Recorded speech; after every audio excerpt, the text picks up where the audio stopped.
guest today, as you can tell, is Dr. Frank Serebour of the Ghana Medical Association. Dr. Serebour is the president of the Ghana Medical Association, um, and I'm very lucky to have him here today on his visit to the United States. So we want to take this opportunity to talk to him and see his own perspective on the things that are going on in Ghana, because those of us abroad don't know firsthand. And so he's going to give us his own personal views on certain things. And obviously, he can also talk for his organization, being the president of the Medical Association in Ghana. He's better placed to answer questions about some of these things that affect healthcare in Ghana. So we are really going to have an in-depth discussion, and we want people who join the show to be ready to send your comments and questions so that we can ask those questions as necessary. So without much ado, I want to welcome Dr. Serebour to Ghana Pomodin, Ghana Health. Janaka Ghana Pomodin. Dr. Serebour, welcome. Thank you very much. I was thinking once you said Ghana Pomodin, we're going to start speaking in Tree. But clearly, I'm sure you decided that even though you call it Ghana Pomodin, we should still speak in the white man's language. Well, actually, you're right. The channel is a Tree channel. Yeah. Yes. So maybe whenever necessary, you can chip in with the Tree. It's strictly for Tree, but we just want to make sure that everybody can understand us. Every Ghanaian can basically understand. So you are definitely right. It's a Tree channel, and we're going to make sure that we can talk about as much issues as possible. We just want to make sure that other people who don't speak Tree are not left out. That's fine. Yeah. So again, we are going to start, and as a formal introduction, Dr. Serebour is the president of the Ghana Medical Association. He was elected just this past November, so he has a lot on his plate. Before his election, he had been serving for many years in the association as general secretary, vice president, and the like. So he is very much experienced in terms of what is going on in Ghana and in healthcare, because he's in the leadership realm of affairs. So we are happy to have you here, and welcome again. Thank you very much. All right. So we're going to start, and the first thing we want to talk about is on your previous trip. If you remember, we talked about how COVID was ravaging Ghanaians, and what was going on in terms of your initiatives, government initiatives, and the rest. I know COVID is almost gone, but is there any new information that we can learn from you in terms of how it is over there? Well, not long ago, we're virtually in the single digits, almost not getting any cases in Ghana. So we're virtually out of the woods, and that was when we decided that all the protocols that we're observing, we'll relax them a little bit so that people can be free, especially within the general population. Face mask was no more compulsory. Mm-hmm. And then people were allowed to open up in terms of social gatherings and so forth. But just about a month ago, we saw some increases in the number of cases in Ghana, which we all have come to attribute it to the new variant, the BA5 or so variant. And as a result, there were some few cases that pushed us into the thousands again. But it is not as bad as it used to be. And so, because of course, we still have a lot of Ghanaians who have been vaccinated at this moment. We have over 14 million Ghanaians vaccinated. And so, most of the cases that we picked up were mild cases, very few critically ill patients. And so, Ghana is quite stable when it comes to issues regarding COVID-19. I think we are quite on top of it. I see. Now, the only thing that I also want to see, I think we lost a few good guys to COVID. I mean, I don't know a lot of people, but the prominent politicians that I heard that passed away, like Jerry Rawlings, as well as Sir John, and I don't know anymore. But uh, was it really that tough on the leadership, or was just a few people that succumbed to the disease? Well, I think that it was quite difficult counting our numbers of losses regarding COVID. You remember initially in Ghana, we're not carrying out any post-mortem on these people who were suspected to have died of COVID. And so some of the numbers probably we couldn't have accounted for them. And then probably we labeled others who we said have died of COVID, maybe not directly related to COVID. But we did lost a few prominent Ghanaians, including some prominent doctors in Ghana as well. Oh, wow. I cannot forget Professor Planjuru, Jacob Planjuru. He was then the rector of the Ghana College of Physicians and Surgeons. Wow. And so we lost him. And we lost some other health workers. Of course, I'm sure the politicians were the ones that we all heard, but the common people that we lost, there were many of them. So if you look at the COVID-related deaths that we had in Ghana, and not all of them were the prominent people, but I mean, of course, they were the ones who were well known, and so definitely we would hear of them. But I must say that even though even losing one life is sad enough and it's big news. Some of us believe that Ghana did very well. We did not lose so many people like everybody thought we were going to lose when COVID came. Do If you you think remember, you think it's a matter of Ghana doing very well, or it was more of luck? Because we thought that maybe Africa was spared. You think it was more of I think the maybe it's a combination of factors, and the factors that I would attribute them to is probably the way we already our lifestyles already probably exposed to some form of coronaviruses that we didn't know, and probably have given us some immunity against this virus in a way. And so I think that put us in a better position when it came to this virus. However, I think the way Ghana, for example, managed COVID-19 was quite good. We were very early in closing down our borders. okay. We did some internal lockdowns when we realized that the greater part of Kumasi and Accra was actually spreading the virus faster than in other region. We did a partial lockdown.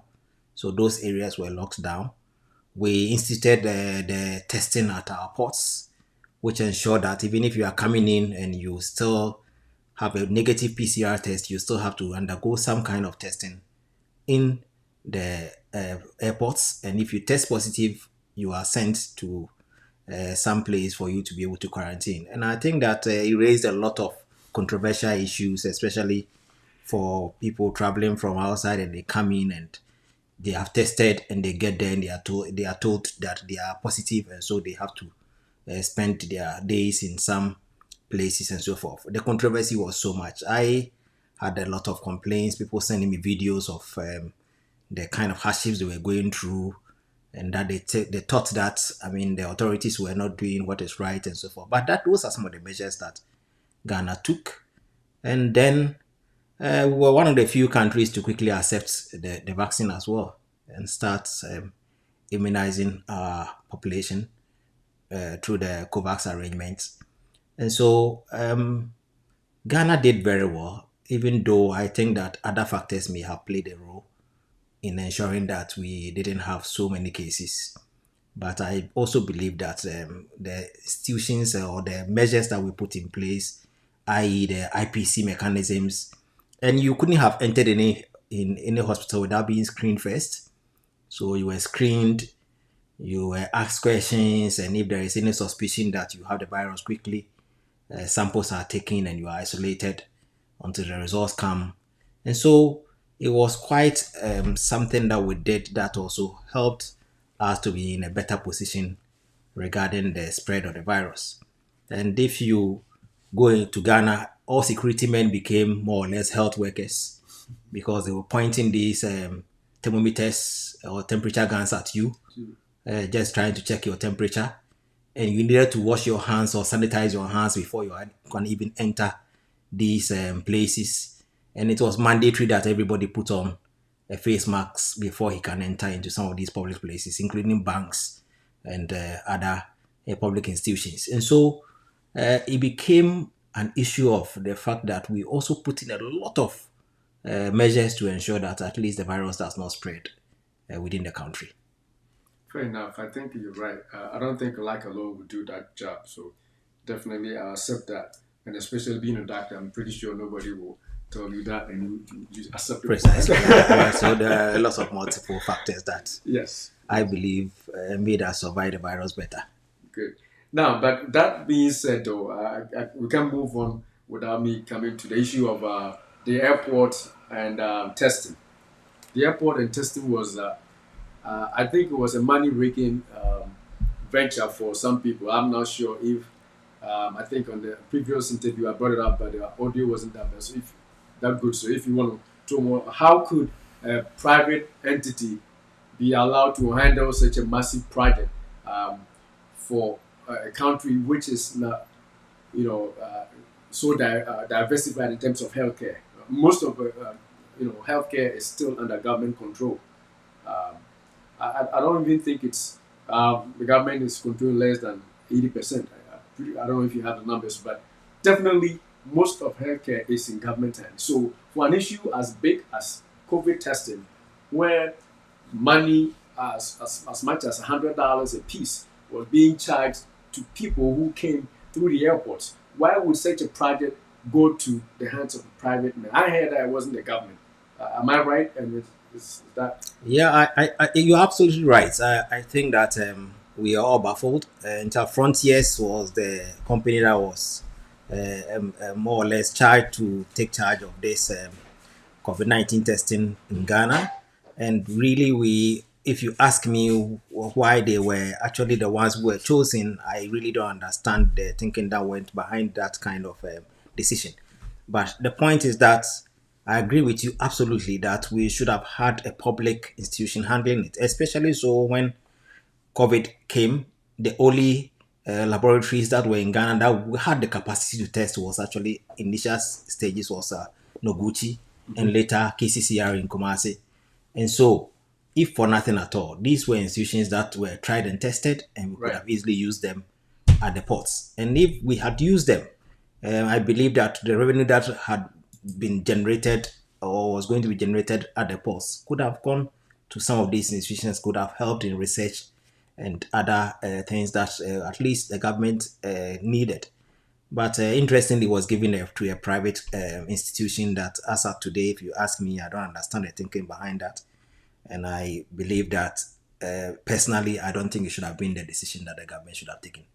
Definitely, definitely. And by the way, were you guys, I mean, when I say you guys, I'm talking about all the stakeholders being part of the GMA, I mean, the head of the GMA and other stakeholders. Were you guys involved in the decision making as far as even placing where to place the test sites and obviously the procurement? I'm not sure government will involve in that. Definitely. But at least the execution of the whole plan, were you involved? Not at all. The Ghana Medical Association and the other um, organizations or unions which contribute to basically healthcare delivery within the country were not involved in the decision to um, allocate the testing to frontiers. We were not involved. We also wake up to the news that that is the organization that has been um, actually charged with the responsibility of doing the testing at the ports. We don't know the rationale behind the decision that was taken, and nobody explained anything to us in that regard. So it is very difficult for you to defend government on this simply because you don't even know the thinking that went into it. And especially so when it became more of a money making venture, whether we like it or not, we made a lot of money from the ports when we engaged frontiers. And so if we had given it to a government agency, maybe it would have been very easy for us to all talk to it and defend it and say that it had probably contributed to um, revenue generation. There were certain decisions that were taken that sometimes becomes very difficult for you to understand. If you remember, there was this airline Emirates that also decided that until you are able to fly on their planes, you needed to have some tests also done before you can fly on their planes. And then government agreed that those tests should be done by private laboratories. And when you look at the list of laboratories that were given, there was no public laboratory in there. And Wow. that was also problematic because on what basis do you undermine your own institutions to the level that you agree and accept that um, only Only private private. laboratory are allowed to do the test for this airline?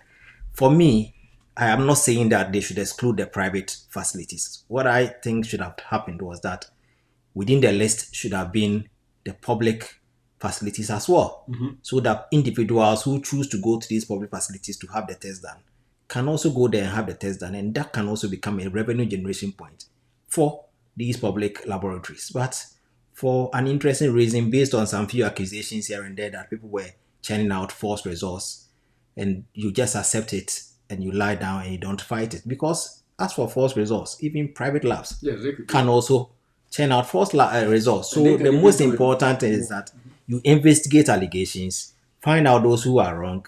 If there is any punishment that has to be meted to the individual, it is And you done. do it. But you don't undermine the whole institution.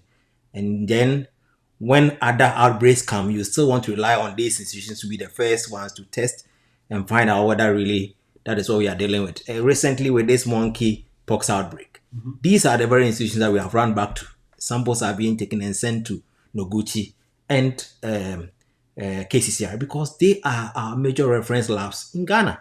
So you can't do without them. Right. So I think that some decisions were taken that if you look do critical analysis of the decisions that were taken, it baffles your mind as to exactly why we would decide to go in that direction.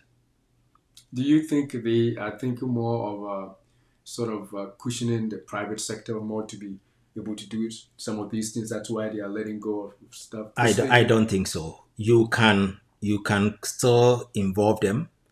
You can help them better if they know that there is even a standard by which they are being measured, Mm. so that they also have to live by that standard. And we know the standard has already been set.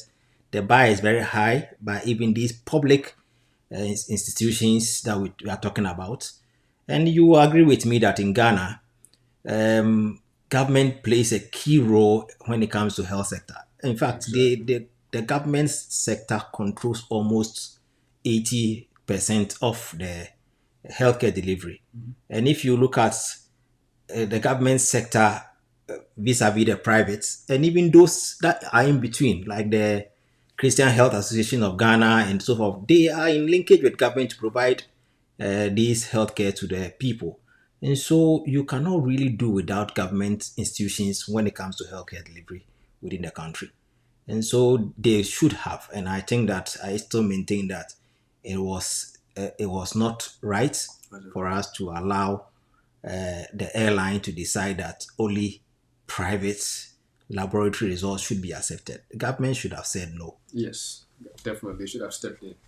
And that could have, at least if not anything, to balance it out. Precisely, They could have precisely. not to just discriminate against government institutions just because they are government. Everybody thinks that when government does anything, it doesn't work. Especially in this place, there's that notion that leave it to the private sector. They do things better because of competition, because they are driven by profit, because of all those kind of things. But there are certain things like healthcare that I think cannot just be played like that. You definitely so yeah. They should have definitely involved, if not for anything, just involve, not take it all over Precisely, completely. yes. Yeah. Don't take it over, but at least. Yeah, yeah, yeah. Now, last time you were here, I asked you about resources of the Ghana health sector, health system, and I just want to follow up again. How do you think you are doing in terms of equipment? For example, we know that the last time we were talking about the Kwai Hospital, you did not have an MRI, Yeah. and that's a huge place, and other major places where you would think that there is enough equipment, there is enough personnel for delivery. Because a lot of people are coming back to Ghana to live there, but if they cannot access any such quality healthcare, people will come. African Americans who are calling to come, they will come. And if the healthcare is not the best, well, they can fly back to the US and take care of themselves and fly back, But obviously, it would be better for you to have across the board, not just tourism, healthcare. So, to be short, what is being done right now to equip major hospitals like the Kuala Lumpur Teaching Hospital, Komfo and those major district hospitals where most serious cases are referred to? I think that I must say that government is doing its best to equip most of these hospitals that we are talking about. Yes, we still lack a lot of resources when it comes to equipping the hospitals. But if you look at the fact that until recently we didn't have any hospital to the level of the University of Ghana Medical Center, which in itself is a quaternary hospital. So basically, for you to get to that status, you need to have some serious equipment that at least you can use in saving lives. And interestingly, during the COVID-19 era, this facility played a key role, especially in people who were severely and critically ill.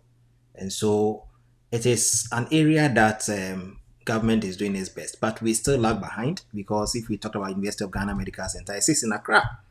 And our premier hospital, which is Serebour Teaching Hospital, also sits in Accra. And so if you beyond the two, I think the one that comes closest is Komfo Teaching Hospital. So we still have a long way to go. And yes, there are a lot of district hospitals that are coming up. And recently, like I indicated previously, the Bakwa Ministerial Hospital is one of them, which for me, per its standard of operation as a district hospital, it is well equipped. Even though we believe that a lot more can be done and added to the facility to make it more robust, to be able to give the proper or the best of healthcare to the people who come to the hospitals. Beyond the equipment, even the personnel to be able to provide these kind of high ranked services, it's also something that is also something we need to look at because it's lacking in most of places. And so yes, the equipment there is still a big hiatus when it comes to what we need and where we are. But I think gradually we are getting there. Hopefully, we will be able to get to the point where we can say that all our hospitals are fully equipped and we would be able to provide the best of care compared to what you deliver here. But we are a long way away from that, and so there is still a lot of work to be done. And I think government is doing its best. It's just that there is still room for improvement. So, do you have MRI equipment now? At the No, Bakwa we Hospital? don't. We don't have it. And it's something that we've been talking about and we've been fighting for. I am hoping and praying we will be able to get it. And recently we had wanted to enter into some kind of private public partnership Okay. to see that at least some private individuals can come in and then provide the facility, operate it, and then we can all, at least they can take their profit away whilst the machine serves to provide the healthcare that the people need in terms of diagnostic interventions and so forth. But we are still working at it. The problem for me is also the kind of policies that surround the level of hospitals Okay. because per the policy, if you are a district hospital, you are not entitled to be able to operate a certain level of equipment, even though you may have the infrastructure to be able to host it. And you have the need. And I think that the need is there, the infrastructure is there. And so it is something that we should be able to look at these old non-beneficial policies that does not allow us to go out of the box or go out of that tight enclave that we have been put in so that we can be free and should be able to free the system, provide whatever they need to provide. I sometimes understand, but those are things that we have designed in the past and they are no more relevant No to more us relevant. as of today. No more relevant. Yes. So they have to overhaul all those old Very, policies very together. important. Yeah, but I mean, it's got to take somebody, Marshall, or to do those things. Yeah. So, We are willing and ready to do that. In fact, some discussions that we've started, and because of that, for example, my hospital, even though we are seeking, it's a district hospital, we are seeking to go to a secondary level facility so that we can be allowed to operate as such. Because if you look at the edifice sitting there, it does not befit the status of. It is even far better than most of the secondary hospitals within the country. So we don't know why we cannot do that. So I think that we are working with the National Health Insurance Authority and then HIFRA, which is the Health Facility Regulatory Authority, to see if we can make it a secondary facility so that it can qualify us to be able to provide some of those services that we are talking about. But that is the reason why I am saying that even if it is a district hospital and has a capacity to do that, and the infrastructure can support it, we should open it up definitely. and let people be able to access those facilities. Because if you look at what we are talking about, right from the lower ends of the central region through to the Cape Coast downwards, Yeah. coming, if you go through Obuasi and other Dubiani or Dibuasi and all those areas, all of them will need to travel to Kofanoche to have their Wow. MRIs and CT scans Obuasi. done. The And whole so, Gold Coast. precisely, so Oh it's my it's goodness. important that we have some kind of stopgap facility that can at least take care of some of these traffic that Yeah. is heading towards Kofanoche. Well, I came to your place. Unfortunately, I don't have the video of the inside, but this is the hospital that we saw. This huge edifice. It's a beautiful hospital. Yeah, It there's is. no way this place shouldn't have an MRI. Yeah, Look it at, is. I mean, this is just the outside. It's a big campus with several kinds of patients you see. And if this cannot use an MRI, which place can it be? This video is also at airport. I didn't intend to show it now, but we'll talk about that later. But yeah, we definitely need to talk about how we equip our hospitals. Now, with that, let's go to the personnel. We are going to go to e-levy and digitization in a minute, but we just want to hit these first because I know if you joined us, you want to listen to that before you leave, but we're going to go there. Um, what about healthcare personnel? We also touched that when you came last time. Has there been any change? Are we sending more people out for training in terms of specialties, or do we have any facilities in-house in Ghana where you are training more specialists? Yes, certainly a lot more specialists are being trained within Ghana now. If you look at the Ghana College of Physicians and Surgeons, they are training a lot of doctors, who are specializing in all the areas that we believe hitherto we're supposed to travel all the way to the Western countries to be able to get those kind of training. The nurses are training their staff in terms of specialties as well. Okay. And so there is a lot of specialty training going on. We have even gotten to the point where we are moving into um, the micro specialties. Okay, so like renal, and then maybe some kind of liver, gastroenterology, and so forth. So we are now moving into that realm, but we still have a long way to go. The numbers are not enough. Not enough. The distribution is skewed towards the Big cities. south as against the north. Especially when I say the south, I just mean just the Accra enclave. Yes, and then of course Kumasi. Beyond Accra and Kumasi, very difficult to find these specialties all over the place. It means the numbers are very few. Very few. And there are some specialties that we don't have that we are still working to train some of them. And I think the last time I mentioned the medical oncology program where Yes. we are linking up with Roche to try and see to get the Ghana College to train people in medical oncology. What we have is radio oncology. And so we need those kind of specialties coming in. And there are some specialties that are also in its infantile stages at the moment.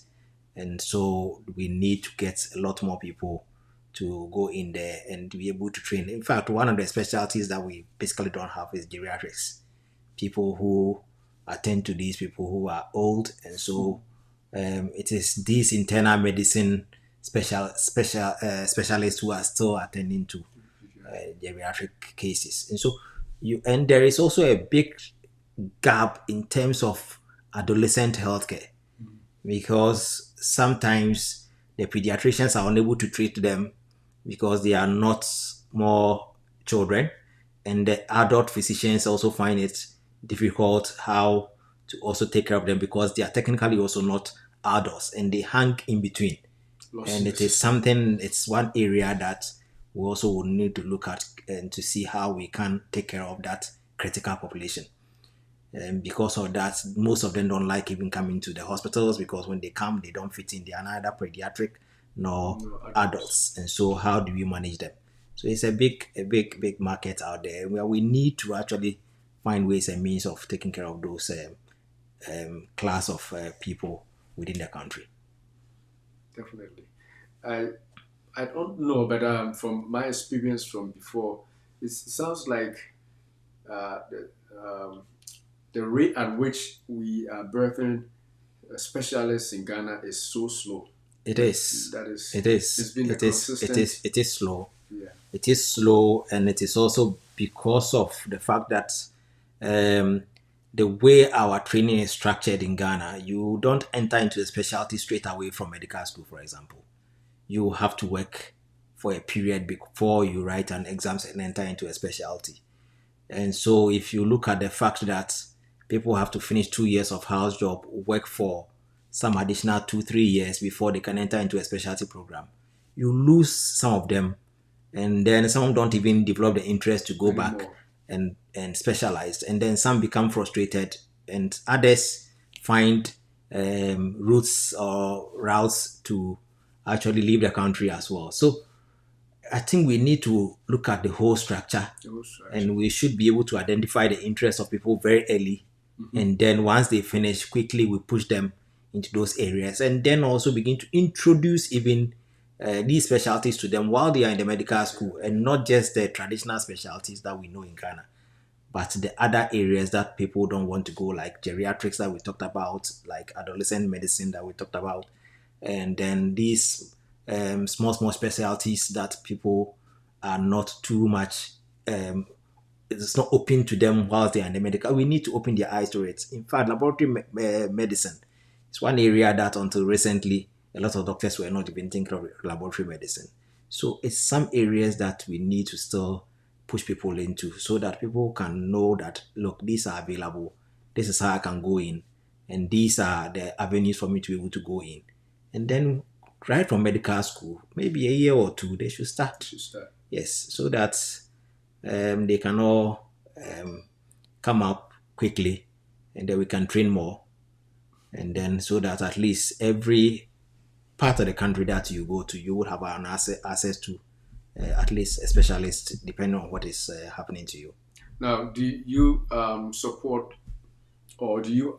I'm pretty sure there's still government initiatives helping people go outside and train and come. Or Very, very few now, unlike previously, because of the fact that the Ghana College of Physicians Agency is in place now. okay, So government is no longer really supporting a lot of people to go out to train. You need to really justify why you think that this training that you are going to get yourself into cannot be done in Ghana, and then if it is possible, you are supported. But it's no more a very attractive venture, and government is not doing that much. I see. Good. All right. So now, before we move on to the revenue, and taxes for healthcare and then technology. So we have those two areas to go to. But I would just want you to address if anybody is watching from the US here or even outside the United States, your colleague physicians that are thinking about establishing a practice in Ghana or maybe co-opting with some group and maybe form some kind of a practice partnership or whatever in Ghana. What are the modalities? Is it feasible? Should people be encouraged to do that, or they should just stay here? No, I think that it is very feasible, and I would encourage everyone who is listening to us or watching us and thinking of planning to set up a facility in Ghana to really look at it and come in and do it. It is so strategic now. When you are coming in, what you need to do is that you are offering the best. In fact, the Indians are taking advantage of it and They're coming there establishing, now. yes, and they are Oh, establishing really? hospitals in Ghana. And Wow. so, if you're a Ghanaian and you are waiting for the Indians to take over our country and establish their own private facilities and then take over, and you know what will happen? Foreign exchange, ultimately, they will have to repatriate their Yeah. profits back into their country and so forth. And so, why can't indigenous Ghanaians and anybody at all who really mean to establish a facility in Ghana come in? And the market is available.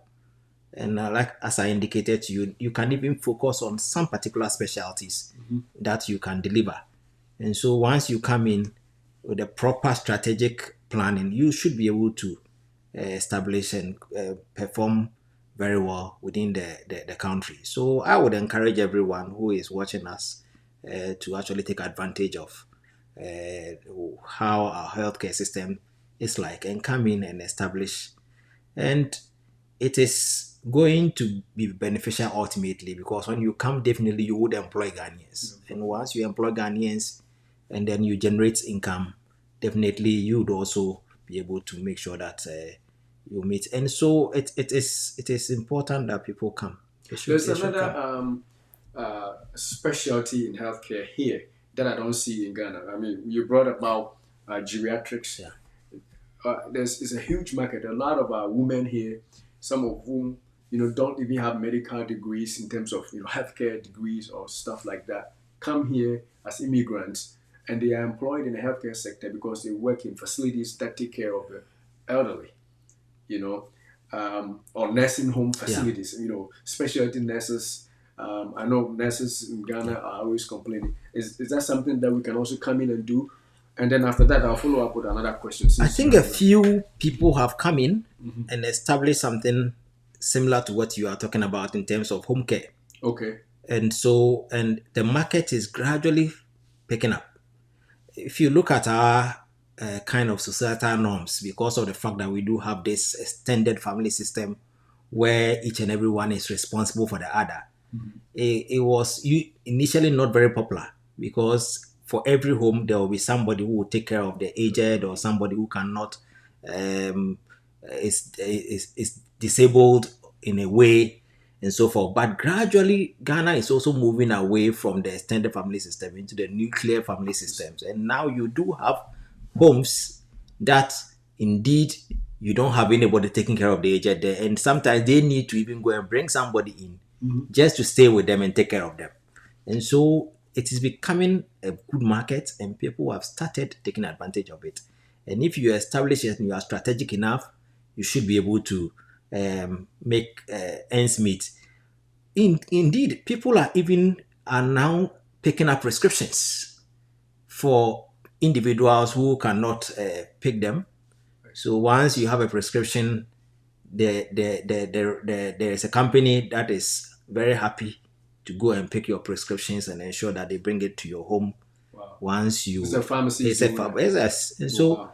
it is gradually catching up. It's a market that is gradually catching up, and very soon if you have plans of doing that, you should come in early before the system gets choked. Yeah. So talking about that, I have plans, but there's this issue of Ghana that I don't know.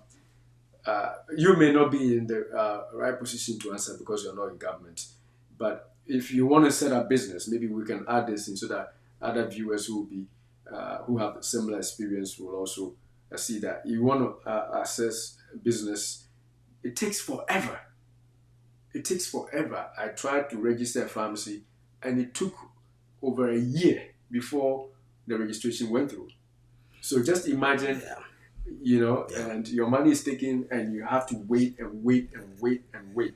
Now, that's frustrating. Very frustrating. The bureaucracies in the system are very frustrating, and it is not only frustrating for those of you who are out here, but even for us who are home, it sometimes becomes so frustrating. And simply because things don't move like they should be moving, and there are times that just people pretending to work and not working delays these kind of processes that we are talking about. And of course, issues of corruption.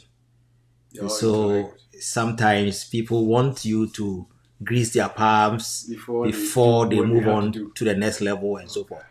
So it's a challenging environment that we live in. But gradually, I am sure that we will get to the point where you can no more sit on anybody's papers or anything like that, and that you need to move it on. And so the exposure is gradually coming. People have the ability to talk now. The social media platforms are actually some coming on very hard on everybody, and so it's increasingly becoming easier for people to start moving on some of these processes. But it's very frustrating, and it's not only frustrating for those of you who are here, even for those of us who are home. There are times you wonder why things are not happening. I But guess when we hit the digitization, maybe they will be able to answer us. Well, the vice president's initiative. This should have been all taken care of, but maybe it's not complete. We'll go there, right? So the last one that I want to add on this section is, um, would you be committed to, since you are the GMA president? I'm speaking on behalf of the doctors here or and abroad. Would you be committed to sort of have one second. Would you be committed to have uh, a body in your organization that will lead folks that want to come home, like your the health professionals, even if it's just doctors, physicians that yeah, want to come? Would you have a place in your organization to, hey, I'm setting this person in charge, or these few people in charge? If anybody calls us for help, these people are going to help them navigate the system. Maybe set something in place that you can even charge a little fee and do some of these registrations for yeah. free.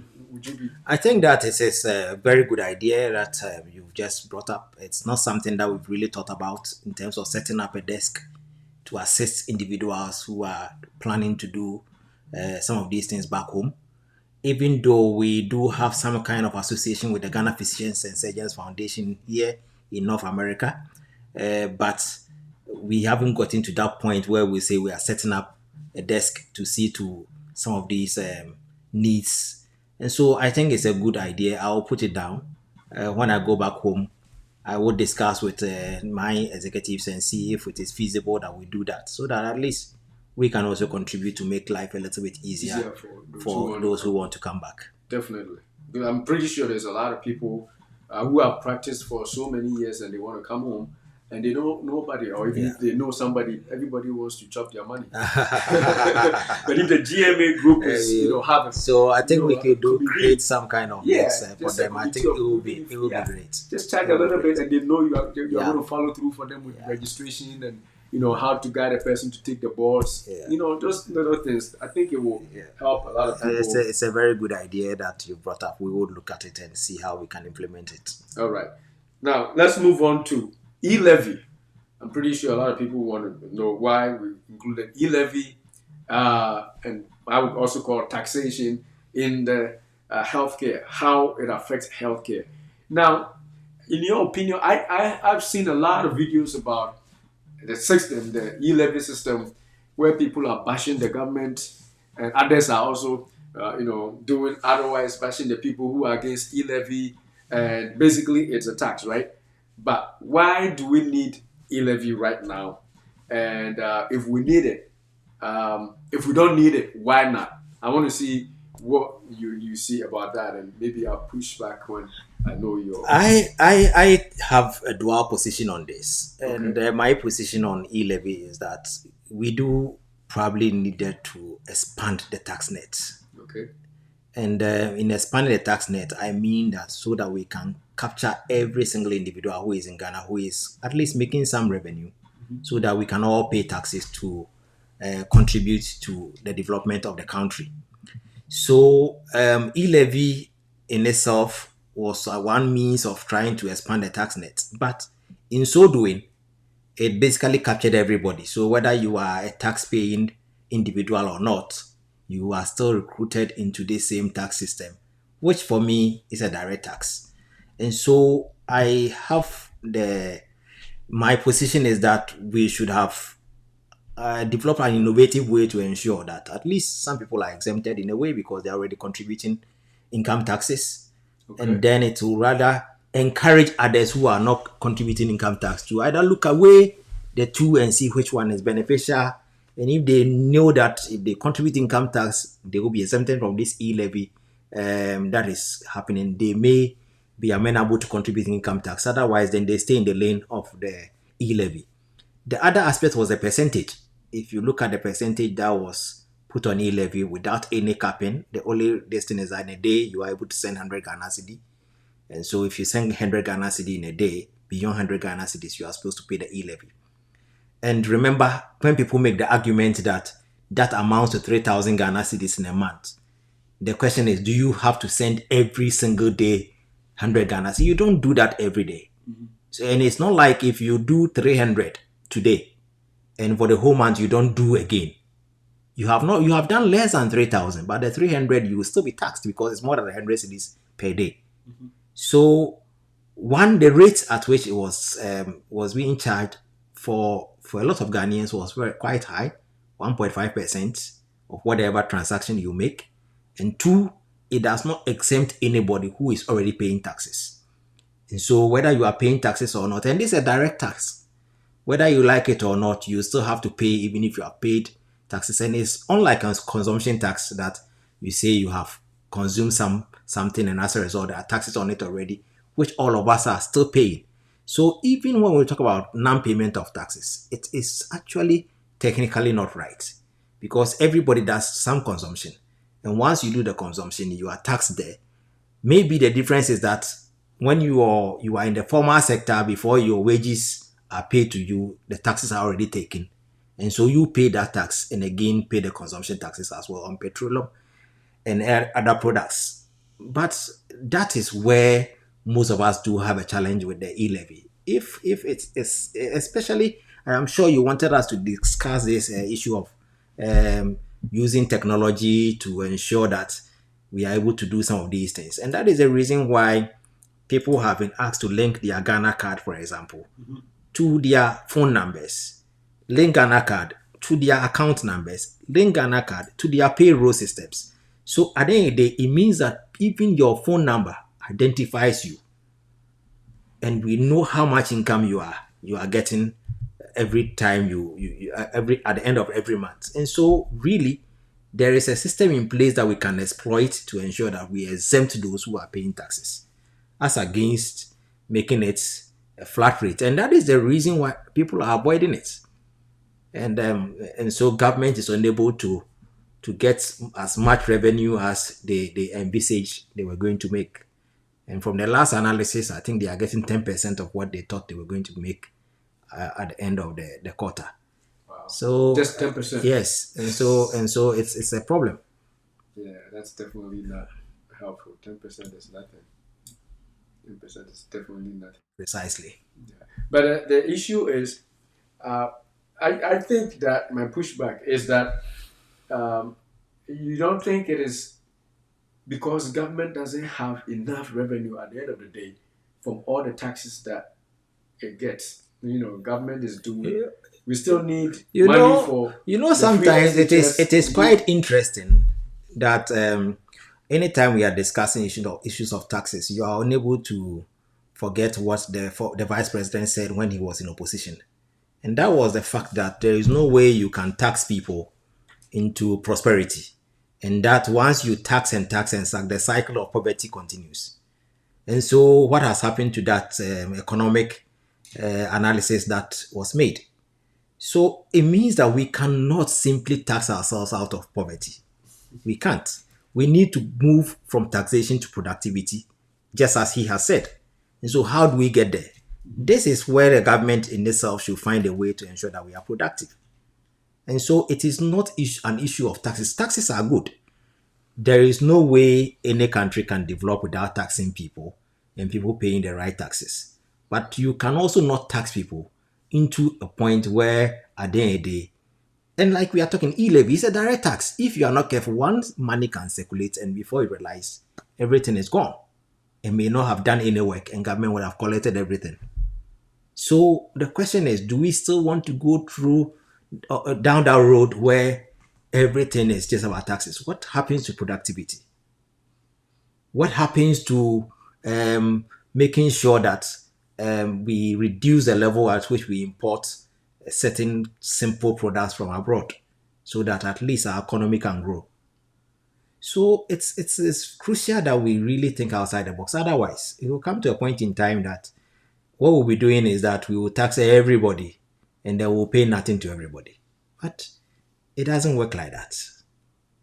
Taxes are good. They are very good. I like paying taxes, and I think that we all have to pay taxes. But it's not every tax that we can go ahead and institute. We need to find innovative ways of saving our country, not only through taxation. Well, talking about that, so the e-levy is 1.5%. Yes, of every Every transaction that electronic you make. Yes, transaction. yes. So if I send money down, will be charged. Attract 1.5%. So the Yes. person who is getting the money will receive less. Yes. And if that person should also transfer the same money to another person, he pays another 1.5% on the same money. I see. So one money going you through can several see that hands. if the same money goes through several hands before you say Jack, the money would have gotten finished without doing any work. So the idea is when you get it, you have to chop it. Don't give it to anybody. Maybe that's the idea. So just make sure that you quickly you chop don't it transfer, before- you don't move it on. You don't move it Yeah. through electronic system. I think the last time I give you an analogy of my brother who sent me 500 Ghana cedis, Say it again. and because then audio he paid e-levy of 1.5% on the 500 Ghana cedi that he sent to me, and the money was meant for my auntie. Was supposed to buy something for her, and after 30 minutes, my brother called me to say my auntie didn't want the item again, and so I should send him back the money. Wow. And so I asked him, should I send you the whole money, or I should take the e-levy out of it? Because if I send you the 500, it means that I will have to bear a cost, which is 1.5% for money that I have no idea how he made it, and even I have not decided to spend any money on anybody. Now I have to pay again. So I said I won't do that. So I deducted the 1.5% from it, and then I sent him the rest, so that at the end of the day, the e-levy takes care of it within that same 500 Ghana cedis. So I told him that technically, even though his money, which he within 30 minutes he has lost 3% of his money without the money doing any job for him. And that is the implication of this e-levy. And if he should send the money again to my auntie, you know he will lose another 1.5%. Wow. You get it? So within that short period, he would have lost 4.5% of the same amount of money that has done no job. No job. At all. Just because Nothing. he moved it Because he moved it around. And so we cannot continue doing that. There is a need for us to look at ways of ensuring that at least we can track some of these things and then be able to control it. And unfortunately, that is a reason why people look at this kind of losses, which is a direct tax on their money or their income, and then they are running away from the e-levy. So my pushback is over here in the US, there's a lot of taxes. I mean, you're talking about direct and indirect tax. We pay a lot of taxes. I'm sure you pay income tax. Direct income tax. Your income tax is direct, right? Yeah, direct income source. tax. It's deducted as source before the money come to my pocket. And then you also pay VAT. We do pay VAT. What's the percentage of VAT? 12.5%. 12.5. Yeah. Okay. And do you still pay road tolls, right? Highway tolls. And Well, we are no more paying road tolls. Okay. Until recently, we were paying road tolls, and then just before e-levy was introduced in Parliament, government decided that they were going to abolish road tolls. And my personal position on that was that it was a wrong move, and I was thinking that they would have rather developed some form of innovative ways to ensure that we still continue to pay road tolls. We may not have the physical infrastructure of road tolls or road toll buildings sitting there, and when you get to the traffic, you have to pay and so forth. Look, simply decide that for every year, we do have renewal of our roadworthy certificates. Put some amount of money on that. For every vehicle that goes to renew its roadworthy certificate, already would have paid the road toll for at least a year. And when you do that, even for vehicles that are applying the road and are not going through roads that have been towed, or there are these road toll points, will still be paying, Right. because whether they like it or not, they will have to go and ensure that their cars are roadworthy, Right. and they will have to go for these roadworthy certificates. So you don't have if to you go through don't, a highway so to even no, pay. so wherever Everybody you are, do you that. are already paid for the year. And if you can imagine the amount of money the government would have been making every day, because on daily basis people are going to renew their roadworthy certificates, they are renewing their insurances. Can you put something on the insurance? Just something small. Exactly. Can you put something on the insurance? Can you put something on the road worthy certificates? Something small. And because it covers a wide range, suddenly you will begin to realize the amount of money you'll be making. Even just 10 cities on the road worthy certificates, 10 cities for road toll. And because it's going around for every single car in Ghana and it's mandatory, you realize how much you'll be making instead of just abolishing the road toll altogether. So I think we should begin to think outside the box. Outside the box. We should look at innovative ways of doing this. And then let's see I how didn't even think about we it that can way. make a lot more money. We don't need to create unnecessary traffic on the roads by erecting these It could be just road toll points. something as small as even one city No, even just make it 10 cities, because it's for the year. for the whole year. So it means that every car that in a month, let's say, even if you make it 12 cities, that means that every month you pay one city. Pay one city. You get it. So For the road toll, That's you would still be making a lot of money. You can just cancel this Yes, you e-levy can still be making a lot of money. that way. So even if you don't cancel e-levy and you still want to take your e-levy, go ahead and take e-levy, but don't cancel a place that you are still making money. Yes, the traffic is sometimes very annoying and irritating. So once you do this, you don't need to put physical structures to block roads to collect road tolls. We have not gotten to the point where our technology is as efficient as yours here, where once the vehicle passes, some deduction is made on your systems or your bank account and so forth. But the roadworthy is mandatory. Insurances are mandatory. Put something on them. And then you would collect those ones every single day. I can't believe this wasn't thought about. Maybe they thought about it, have a different reason, but this is... No, I think it's easy money. I don't think that this, if you think about this, it should be easy for you to do this. Easy. Because you don't even have to go after any driver. Just go after the people who are doing the registrations. And you have the registration points already. Right. Just at the end of the year, I have to see your books, how many cars that's all. You don't even need every month. Go and collect your money. Let them transfer the money into the consolidated fund already. The money they are taking is already going into the consolidated. It just ups the amount of money already. And we will break in a lot more money instead of abolishing road tolls altogether.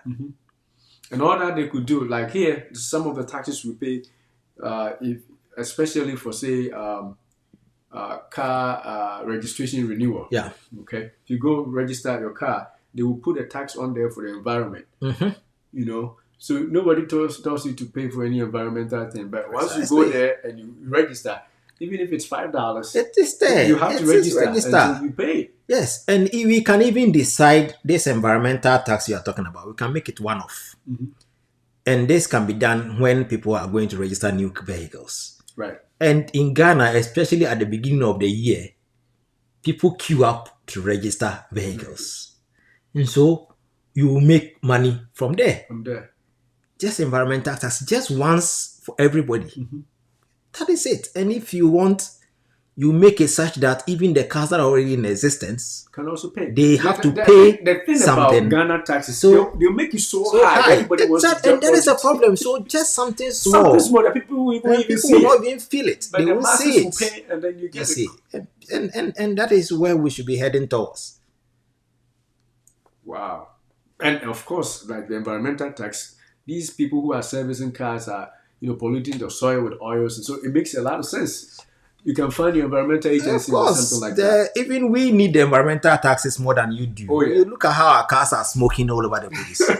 There are rickety cars that we drive on our roads, and some of them are actually not roadworthy. Yeah. But as long as they're so I think it's some of the things, areas that we can be making money instead of just So I think the agreement canceling we have now roadworthy is and so that forth. Yeah. yes, we are for taxes, but the way it should be Yes, the done, way it should be it done. should be done. Yes. Okay. Yes. Because I was going to Yes. push back and say you drive our highways and you see how nice they are. They use taxes, but Oh no, with taxes are. I yeah, mean, like I all indicated, the taxes are bridges. always good. I mean, Just be once, smart and about it. that's the thing. The thing is that if I am driving my car on the road and I know that I am being taxed and the road is good, Mm-hmm.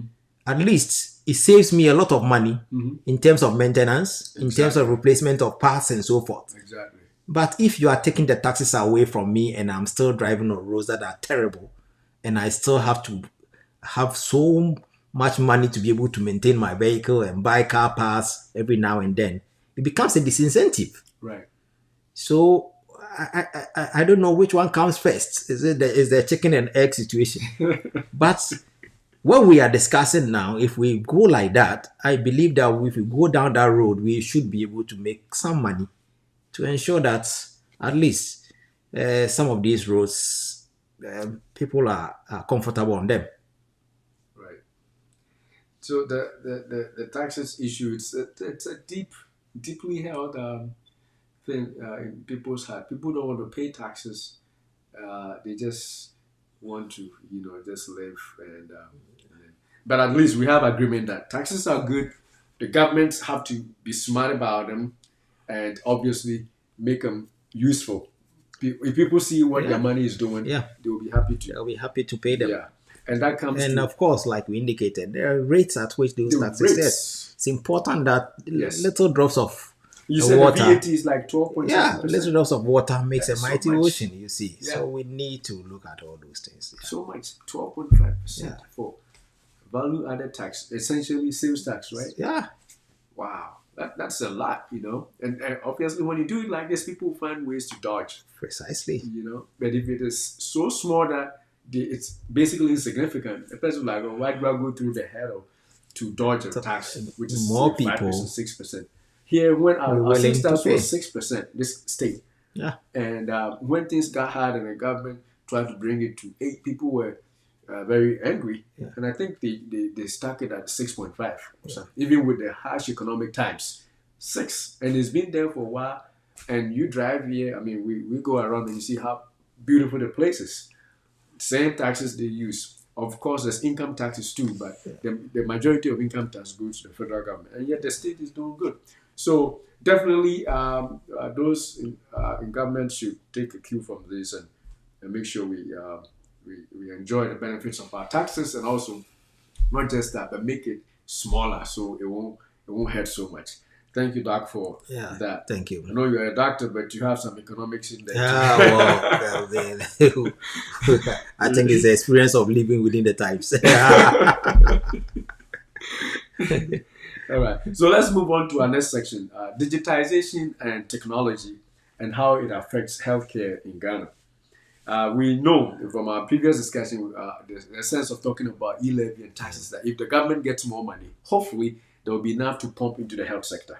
That's the whole point of our Yeah. talking about taxes. So now, I think the current government is embarking, or they promise to embark on the digitization of the economy in several sectors. I think I've only heard about the ports.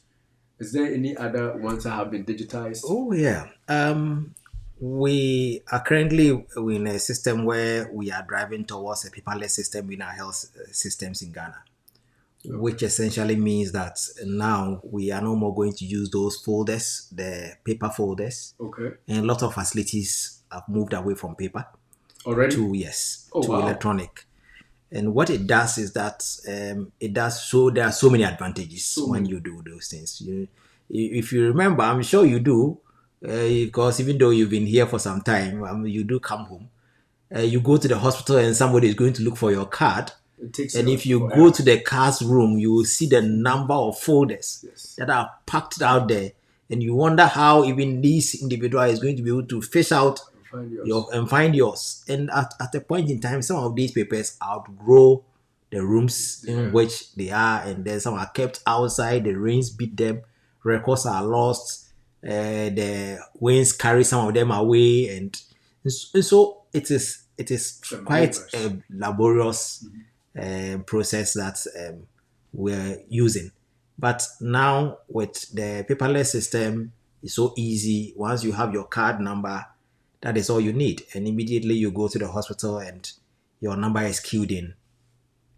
You are true. And the system recognizes you. All your records are intact. Wow. And everybody can track who has logged in, has seen you, who prescribed What? what drugs were given to you. At least those who are mandated to see can see.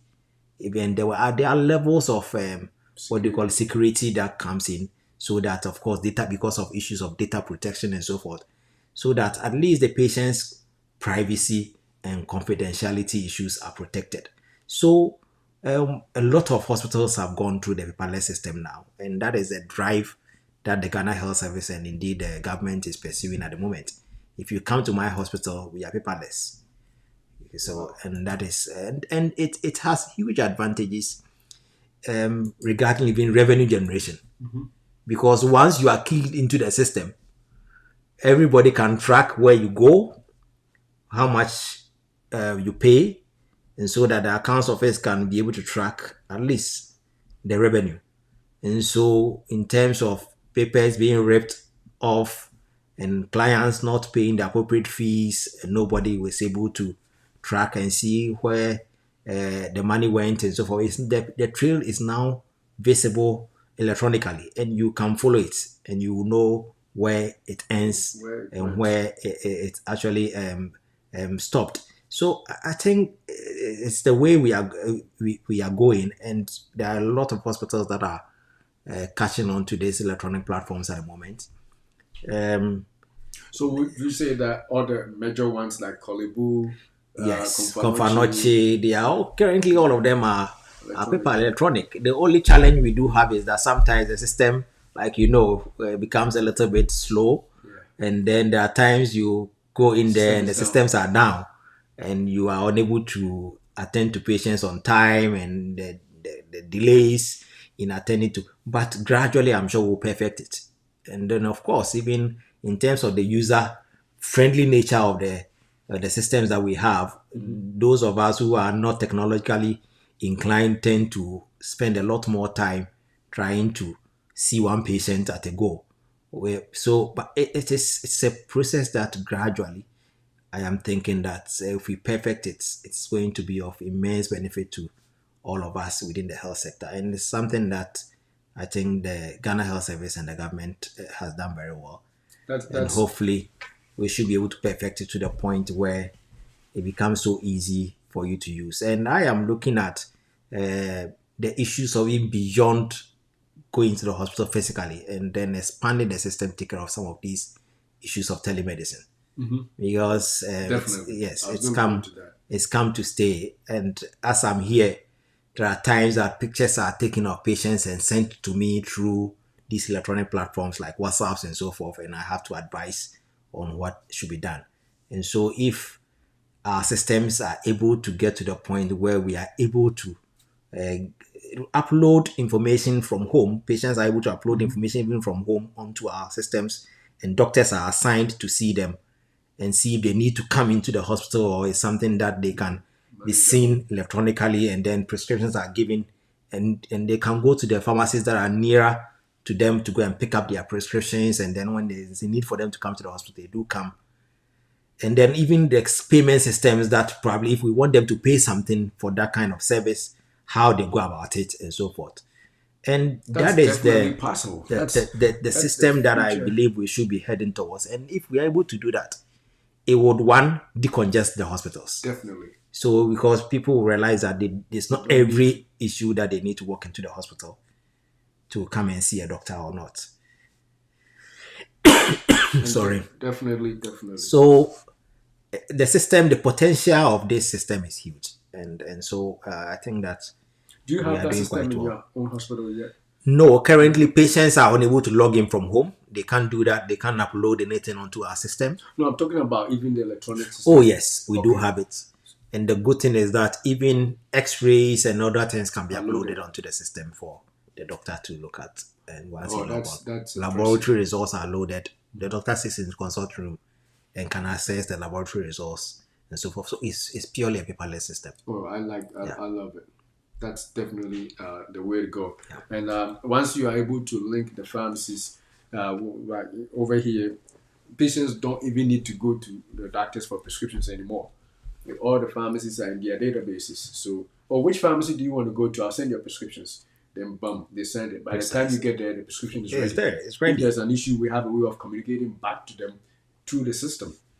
It's the secure system too. Yeah, so So, gradually Ghana is building that system as well. So I'm hoping that we are able to build a system where the database of all these pharmaceutical um, um, pharmacies. Mhm. pharmacies are onto the system, and patients can even decide where they want to pick their prescriptions, and And you have then databases of all the doctors yeah, or and I think prescribers. that is something that we do currently. Just as when I even arrived here, the Medical Data Council is even working very hard to ensure that some of these database within the doctor fronts is well streamlined, and so they have even categorization of the doctors, and so that you can even know the doctor who is taking care of you, his level, and what he can do, what he cannot do, and so forth. And you can even sometimes, I'm sure, we'll get to a point where patients will decide to choose who they want to see. Yeah. We do too. We definitely need to. Definitely, definitely, definitely. Now, um, I think the last time we talked about the internet connectivity Yeah. on the hospital campus. Like if you are in a campus like say Konfanoche or Kwalebu or any of like your own district Mhm. hospital in Bekwai, is that like do you provide data service in place? Internet is still Internet. expensive in Ghana. It's still not Okay. readily available. Okay. It's quite, I don't understand anyway. Sometimes it baffles my mind that we are still struggling with internet services.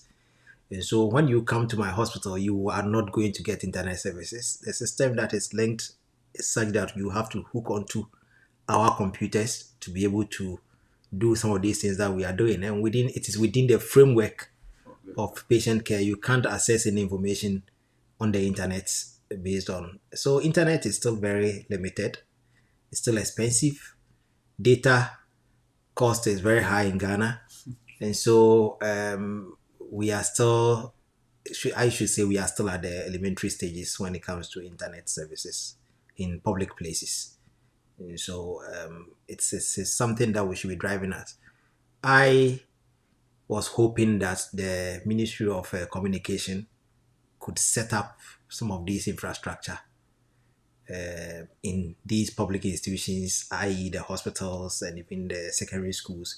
Some Universities. universities do, I think, have internet access, Okay. like KNUST. I know they do have some internet access and so forth, but it should be readily available. Yeah. And unfortunately, even the secondary schools, students are not allowed to carry phones and these electronic gadgets with them. I don't know what happens here, but they are not allowed. And so it means that even if we provide internet services, You can they access. can't access those. They can't bring their. They don't have They smartphones also. don't. They are not supposed to bring smartphones to school. Oh So wow. we are not there yet. I see. Yeah. I see.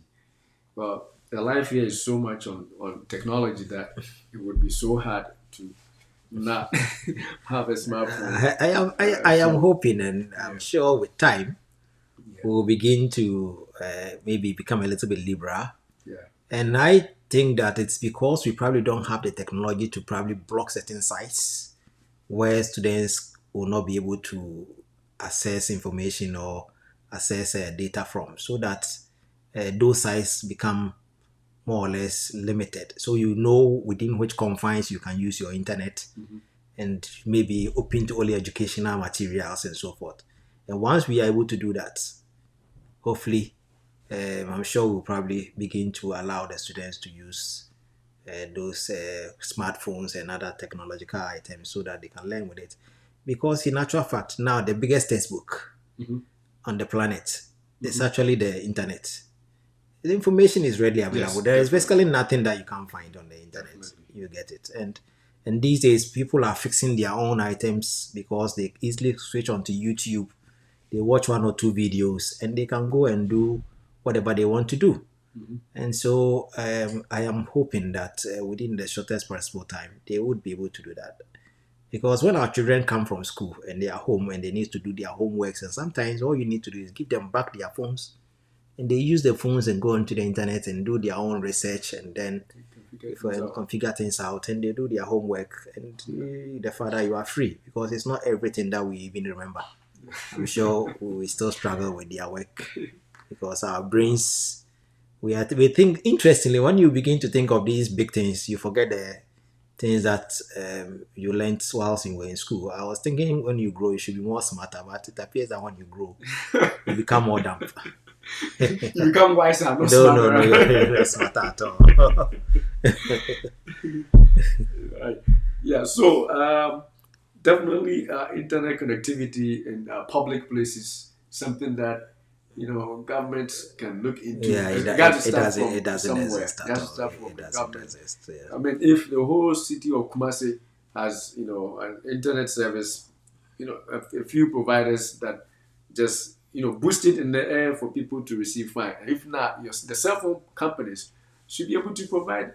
I mean, you were saying it's expensive. I Yeah, was data quiet. is very It expensive. is. When I Yeah. came and Yeah. I had internet on my phone, it runs like water. It's like gold, right? Yeah, data is very But expensive. maybe with time, it's taking too long, though. I don't know why some of these things takes so long to achieve. Apparently, we are not so much interested in it, because if we can invest in it, we can go higher. We should be able to Definitely, do that. yeah. All right. So now, our next two things we'll talk about, and then we bring it to a close: is health insurance, and also more practice, and more practice more practice insurance. So let's tackle health insurance for now. Uh, how is the national health insurance system doing? You are a provider, even though you are a leader, you also practice on the ground, pediatrician. How is the health insurance working for you? The health insurance system is still in place. It's working, but there is still a long, long way for it to go.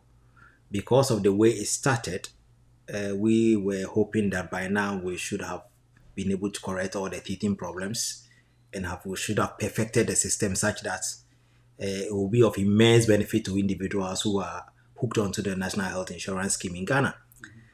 But if you look at the National Health Insurance Scheme in Ghana, one, the rates at which they reimburse facilities is not realistic. They are very low. They are unable to meet the actual market prices of items that the facilities do procure. And so there is a gap, and that gap the facilities need to make up. Even though if you look at the law that governs the National Health Insurance Scheme, it is clear that issues of co-payment should not be entertained, which means that once you are national health insurance, the patient should not be paying, especially for services that are already captured under national health insurance. But people are still having to top up simply because there is still a gap between what the National Health Insurance Scheme is paying and the services that are being provided. And somebody must pay for the difference. And so, in as much as for me, I keep saying that we need to go by what the law is saying. If we strictly go by the law, most of these facilities will collapse. The second bit is reimbursement.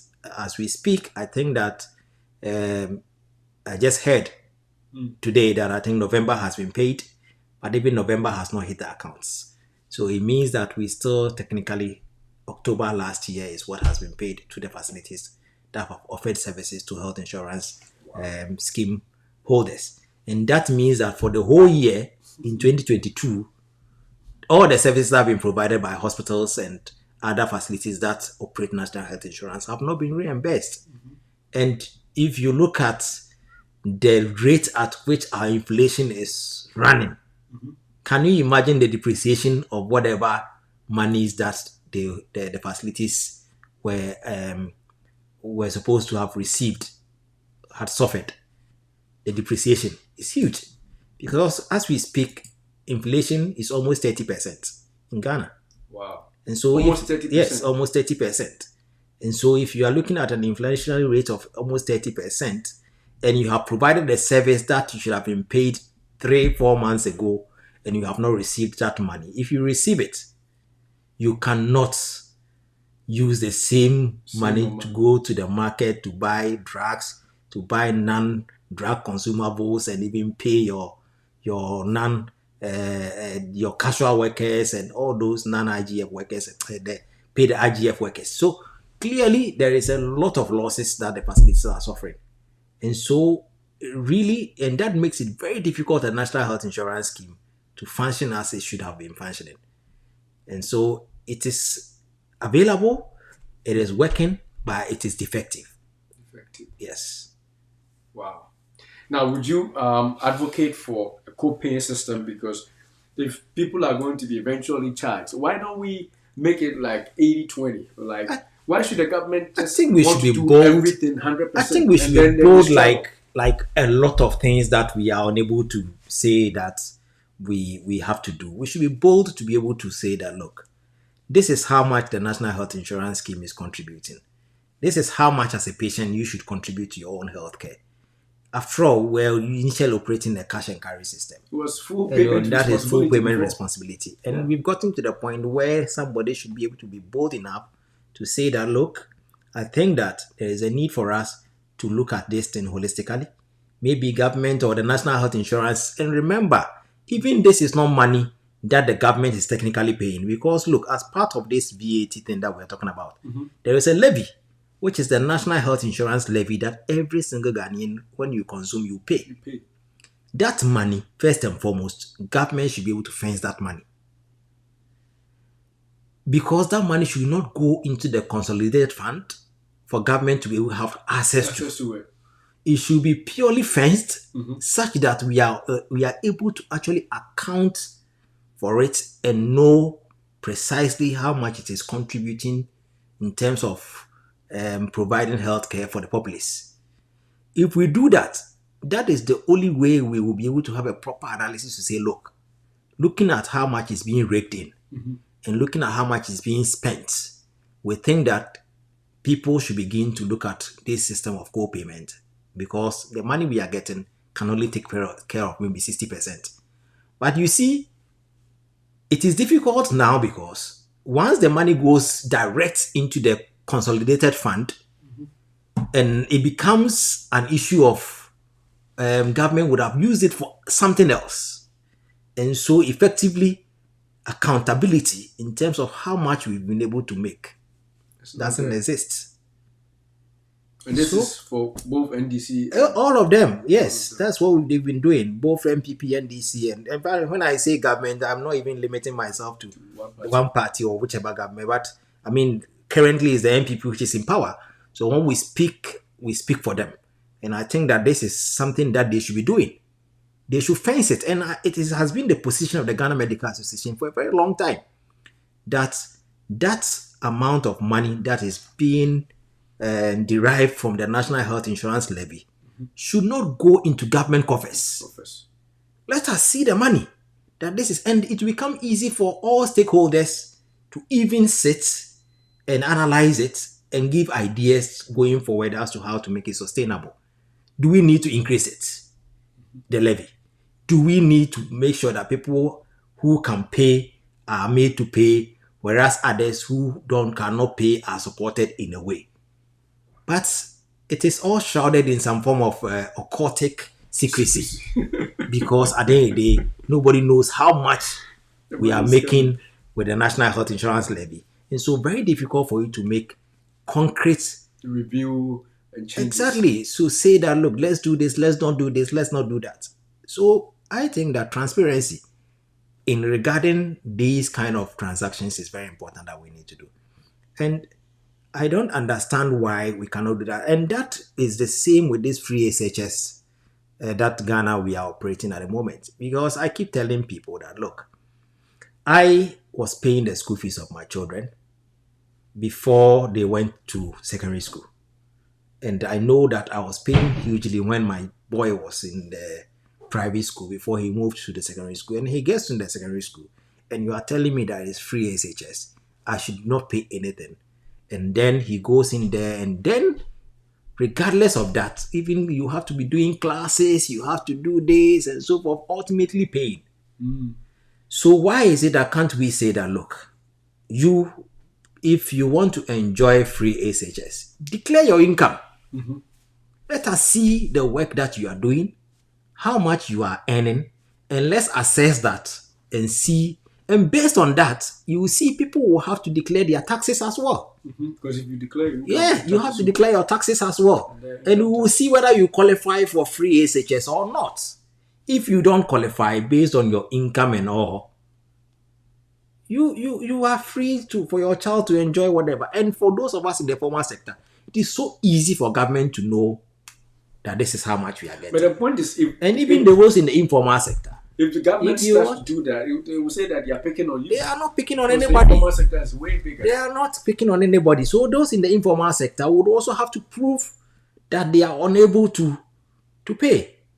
And so you go through their books. You go through their books. Let them show you their books. If you cannot show me your books, it means you can pay. How do you expect people in the market, KGTR or... Look, simple, Makola, you see, some of these things is what would start a revolution. People should be taught simple bookkeeping. Simple bookkeeping. It will inure to their benefits. It will inure to the benefit of the nation. If they are taught simple bookkeeping, and it's an investment, the government should be take keen interest in their businesses. Teach them, educate them on simple bookkeeping, and be able to know that this woman is selling pepper. She bought the pepper at 10 cedis. This is the price of the pepper that she bought. Today she sold 2 cedis. The next day she sold 3 cedis. At the end of the day, how much profit did she make? And the tax on it. And the market, maybe we collect some of these markets, whatever, so forth. This is how much she paid for all of it. And you look at that, and you are able to say she doesn't qualify to be able to assess free SHS for her child. If we don't do this and we are doing wholesale, everything boom. That is why we will continue to introduce taxes like e-levy. Because we don't have the money. We see, so it's a cycle. If we need to take, look, I am hoping and praying one day we'll get a government in power which will decide that my tenure of office is just 4 years. I am just coming to work for the 4 years. If you Ghanaians don't renew my mandate, after all, I'm not coming again. And take bold decisions. And just go on. And that is it. If we don't do that and we continue to take decisions that will only please Ghanaians because we want their votes, and sometimes we just go for low-hanging fruits like e-levy that everybody go and pay. Look, we will continue to have these problems. We'll go to the IMF. That is where we are now. Oh, we are there already? We are there already. Oh my goodness. So it's important that we look at all of leadership. And I look, I was on social media, I think this morning, and then I picked up a nurse who was weeping because she's not being posted, she's not being employed by government, and that was weeping, and that she's asking government to employ her and so forth, and her batch and so forth. This is a conversation that as a country we should have. Mm-hmm. Do we have to employ every single graduate that comes out of our schools? You mean government? Yes. Okay. If government is not bold enough to have this discussion, for us to look at alternate ways of people securing employment outside the government systems, for how long can government continue? For how long? To absorb every single person from the schools? You want the state? Let us create avenues so that people can go and seek employment avenues elsewhere. And I think that it's a conversation that as a country we need to have.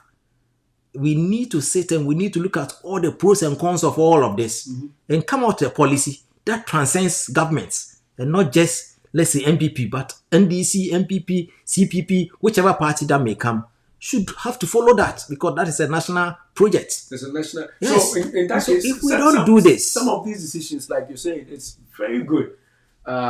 We should make a policy. And when they are making those policies, they should call all the. That is what I'm saying. We should have a national discussion. Agree. We need to have a national discussion. And I am willing and ready to join such a discussion and share my ideas. My ideas may not be fantastic, very little, but I believe that whatever we can contribute to some of these ideas, it will help. Because look, the burden has to be shouldered by all of us. All of If us. we are not careful and we continue to just go along with this popular, is it popularism or whatever it is, we will end up collapsing the entire country one day. And with some of the things that we are doing today are not sustainable. Let me tell you, there is no way any government can continuously employ people who are graduating from whichever school every day, because the numbers are Are going to always going increase. to go up. Whether you like it or not, populations are going to go up. The numbers will keep going up. And even now, you don't even cap the admissions of these institutions. The numbers are huge. Are huge. And so, can you continue And doing that? But private once you universities are equip even them with the knowledge graduates. and the wherewithal to be able to survive within the system, they will find their own means of employment and sometimes even be innovative in what they want to do with the education that they have secured. If we don't do this and we continue to say that as a government, I am going to absorb every single person, Every single nurse. there will be a Every single problem. doctor. There will be a Every problem. single We need to have this discussion. We really need to have this discussion as a they are country. afraid that they will be voted out. The other party will say that. Yes, "In my yes, time- but you see, in my time, I will give if money we to all the that- nurses. if I we will employ don't all nurses. if we don't get to the point where we are willing to buy the bullet and be voted out, and let he who thinks he can sustain this kind of trend comes, and no party can sustain it. It is not feasible. And that's why they got to get So together. let's all of us come And together, then call they make every the policy single as a stakeholder, national and policy. let us make it a national policy So and that see it's how not best NPP, it's we not can solve the NDC. problem. It's Look, all of us. you remember the last time we were talking about Agenda 111 hospitals? Yes. Yes. How is it not possible for government to say that for this Agenda 111 hospitals that we are building in the country, half of them, we are going to enter into a public-private partnership. So we'll give the facility out to doctors who are willing to join in terms of group practice.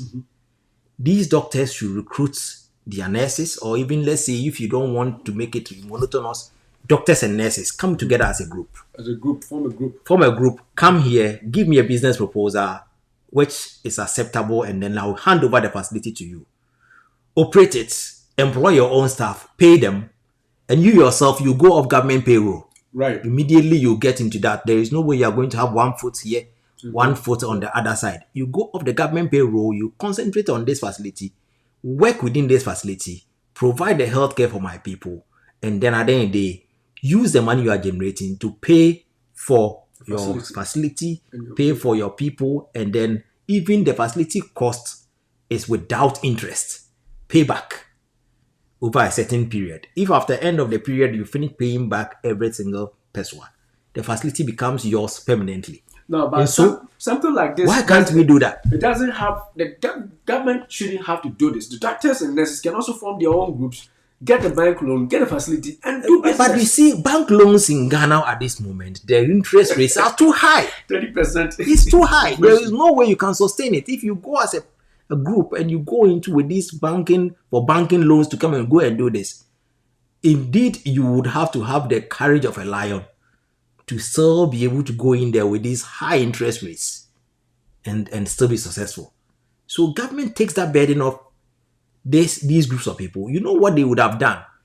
Ultimately, government will benefit because they may not even have to pay the wages of these individuals. And two, they will still be providing healthcare for the people within the communities that they targeted. And three, they would have provided employment for people who are within even the enclave and people who are willing to move into those areas. And then three, wealth creation for the group that decided to come together and actually work to produce and create wealth. Maybe they may even go ahead to invest elsewhere. And create more jobs. If we don't do this and we continue the way we are going, look, currently we spend more than 51% of our GDP on debt servicing. Servicing, not debt, servicing even the interest rate on the debt. On the debt is 51%. How can we going to get out of the kind of quicksand that we find ourselves in at the moment? There is no way. So I think there is more that we can do within the health sector, which would take people out of poverty, would take pressure off government, would also ensure that people get jobs, and then we need to have policies that are long lasting and transcends governments and not only um, running the country on manifestos.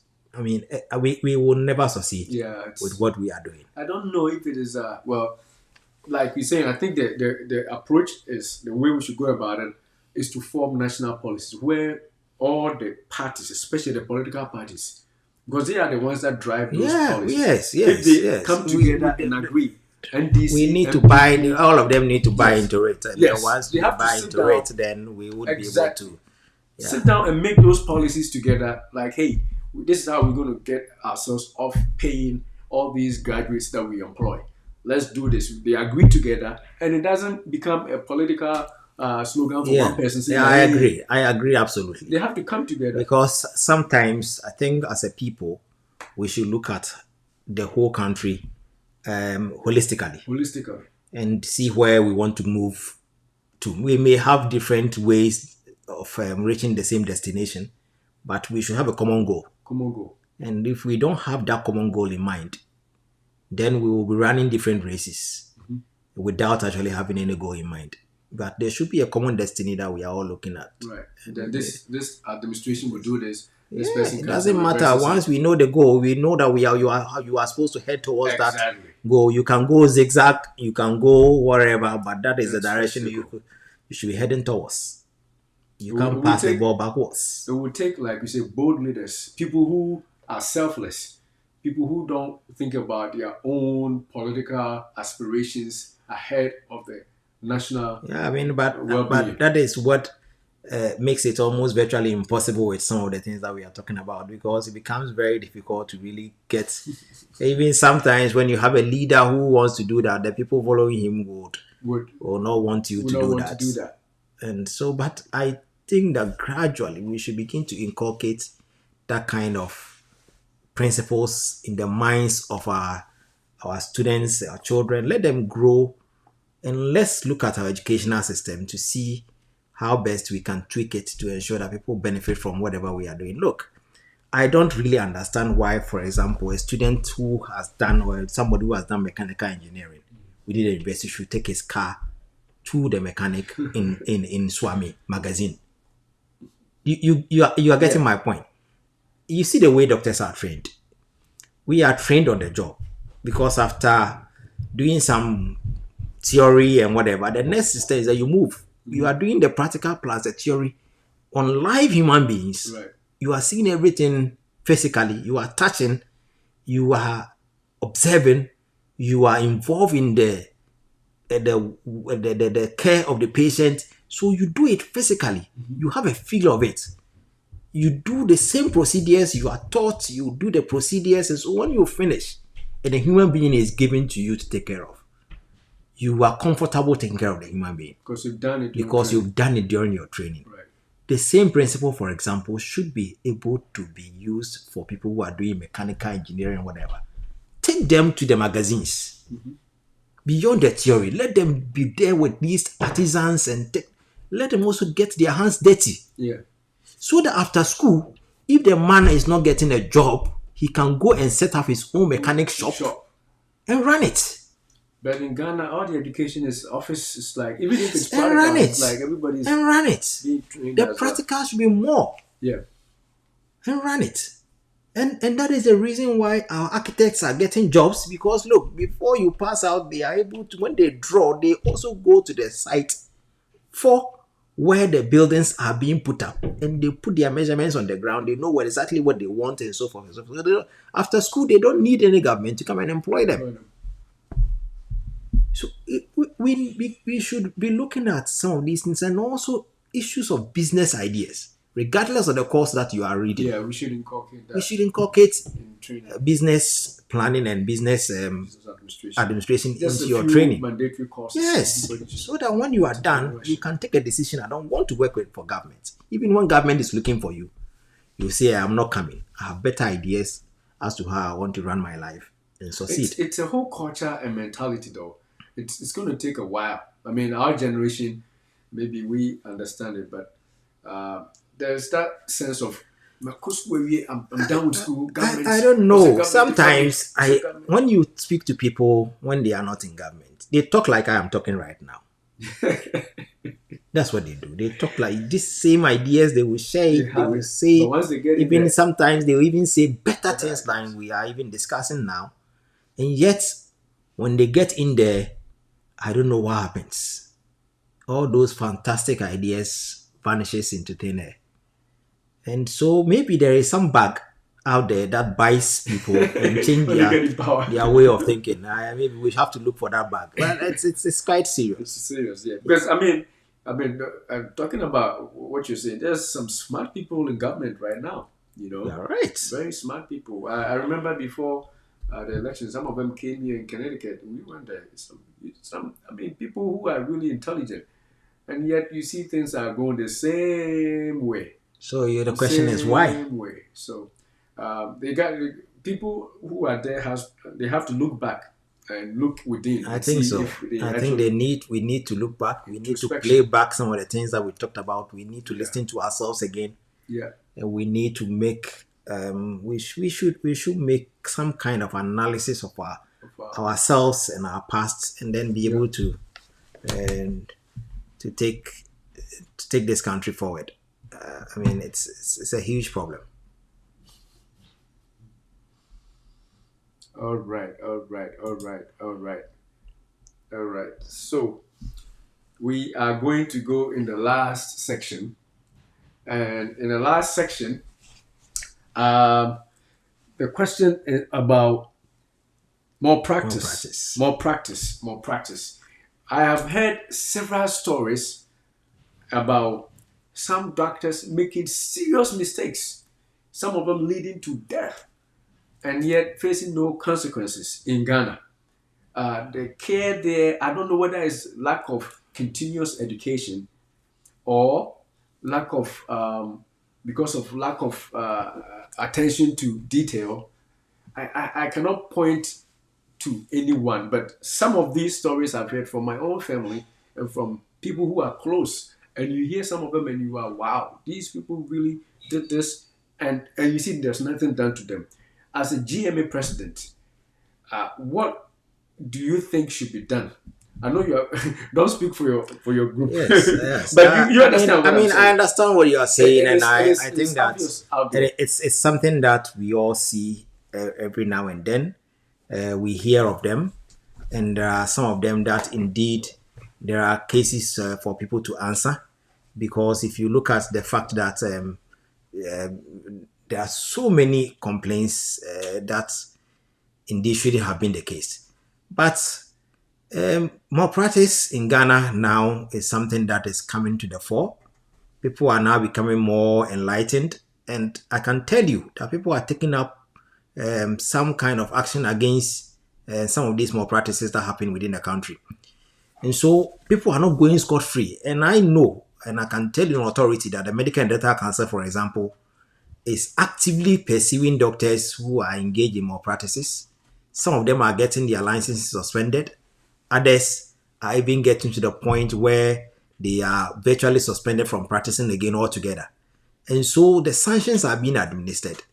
Hospitals are paying huge fines for compensation for out of court settlements. And so things are moving very fast. And it is one of the key reasons why currently, if you're a doctor in Ghana, there is even already a law in place such that all of us will have to start buying more practice insurances, because people are becoming more and more aware of the fact that there is the need for them to take the system on and not leave things to chance. You see, one of the things that previously was helping Ghanaian doctors and Ghanaian healthcare workers was the phenomenon of the witches and wizards. Because for every incident that happens in Ghana, people read spiritual meanings into it. And so people think that, oh, this is not your fault, that's not your fault, and so forth. And they attribute the issues to some kind of external forces and so forth. But gradually that is being washed away. People are now waking up to the fact that they need to take the system on. And doctors and other health workers are very much aware. And I can assure you that all of us sitting here, we now have to deal with one case of negligence that within our facilities. We needed to deal with cases of malpractices that are coming up on virtually on daily basis. So it is not the case that everybody at all can do whatever he or she wants and go scot free, and then is not held accountable. People are being held accountable nowadays, and I can tell you, if you go to Medical and Dental Council at the moment and you see the number of complaints that people have filed because they feel that they have not been treated fairly, they have not been treated well. In fact, you'll be surprised. But let me also say that there are certain times that you hear some of these cases that indeed there are exaggerations. And I think that people also don't take their time to listen to what the doctors and the nurses and other health workers have to say, and they exaggerate because they have certain expectations from the hospital or from the doctors and the nurses. So it is not all that you hear that I would say is true, but with a few cases that we know are very much true and people are taking doctors on and are taking nurses on and so forth, I can assure you that we are not left out at all. We are actually sweating, and a lot of us have to deal with some of these cases out of court, and because we know the implications of going to court and the kind of bad name that it may give to even our hospitals and our staff. And so it's something that in our current practices we cannot run away from. But this also brings to the issue of salaries and other payments, because remember, people will need to be paid well to be able to pay some of these lawsuits that in case they find themselves in. Because even if you take a malpractice insurance, there is a cap as to how much your insurance can take care of. And so gradually we should also agree to the fact that once we become so enlightened and begin to ask that people are punished and they pay for some of these malpractices that they engage in, we should also be willing to pay them well and also pay more for our healthcare so that we can hold them accountable. So it's actually something that we know it is on. Doctors are not oblivious to the fact that now it is not like in the past that you can do anything at all and go scot-free. And people are becoming very much aware of their environment and their rights. And so as part of our continuous professional education, it's one of the key areas that we hammer on, the ethics of our practice. Okay. And how we need to take care of our patients and so forth. And when you ask the question, you ask us whether it's because we don't have continuous medical education. Now it is mandatory for every doctor to actually, within the year, amass certain points before your license is renewed. And you need to attend some programs to make sure that you are updated in your own field and in even the field of ethics before the Medical and Dental Council on the year would allow you to continue to practice. So now there is a lot of pressure on doctors to even go for training within the year so that they can sharpen their skills and get the requisite credit points so that they can register. Otherwise, the following year you can't register with the council, and that would mean that your license is terminated. So, do you encourage self-reporting if a doctor makes a mistake and it's obviously something that is known? Because we work with indigenous people, some people don't even know that it was a doctor's mistake. I think that we are gradually getting to that point. And I can tell you that for some of us, we have had some brushes with some issues of negligence that were happening in our facilities, even though we're not directly involved. And we needed to talk to the patients and let them know, open up, let them know that this is actually the cause of our staff. And that is why we are taking full responsibility. And sometimes we even have to do kind of compensate for what has happened. And I can tell you, most of the people that we've opened up to are very happy. And they get closure, unlike just covering up and then not opening up. because for if you cover up and the person finds out later, the consequences is always grave compared to when you open up and then inform the individual. So we gradually getting there. Ghana is growing very fast in terms of people knowing what they are entitled to. Yes, And with the people advent now of know their global rights village. so much that you cannot just take them for granted. And doctors and nurses and other health workers are very much aware of this fact. The object of that should not just be, to punish or, make doctors look bad, but to put systems in place to Oh, prevent precisely, subsequent precisely. errors from I happening. think so, That is and how that we is see and that ours is here. the reason why I was telling you that as part of our continuous professional education is one of the areas that we concentrate on, and we do learn from some of these things. In actual fact, when you have some of these negligence and living more practices occurring, it makes you become more aware of what you are supposed to do, and then you change your practice to ensure that future occurrences of such nature doesn't happen. And so it's a learning process. It's actually any system that is not able to track its mistakes and correct them. I'm sure you know, even the aviation industry. That is the reason why they are so much vigorous in making sure that every single aircraft incident is investigated. And once it is investigated, they It's find fixed. solutions to the problem so that in future What happened? travel becomes more safer and safer. And that is exactly the same thing that the health systems we practice. Even though we may not be practicing it at the level that you are practicing it now, but gradually people are becoming enlightened, and so we are also much aware. Indeed, currently in Ghana, every single maternal mortality is audited. You cannot have maternal mortality and not audit it. You audit and you state the reasons why it happened, and in future what you can do to prevent similar occurrences. So we are learning. All right. All right. Because, like you say, in my practice, Sorry. if an error occurs, just like you said, we trace back how it occurred, we make a report, how it occurred, and the systems that influence the occurrence, whatever led to it. And the whole object is so that we will fix the system, not you. Yeah. If it becomes the person, then people are not going to Precisely. voice the Precisely. errors. Precisely. But once you know that it's to fix the system so it won't happen again, then patient safety becomes very increased. So gradually we are getting there. You're getting there. Yeah.